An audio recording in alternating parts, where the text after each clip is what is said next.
בוא, אורי. קיץ עכשיו, אין חלזונות. אורי. לפעמים יש.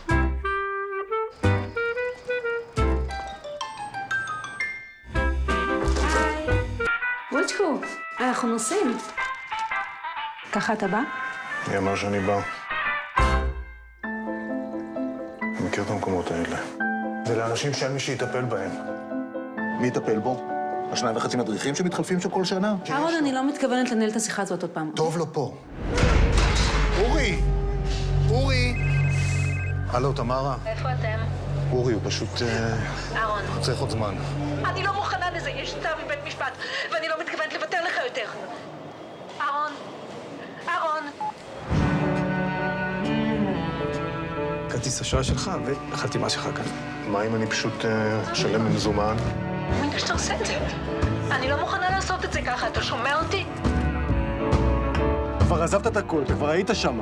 משכורת של $90,000 בשנה אתה זרקת לפח. מה זה שייך? מה זה שייך? שייך!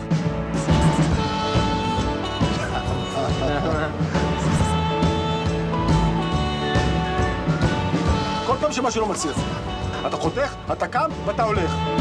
אורי מקסים, ורואים שאתה אבא מסור, והוא כבר לא ילד.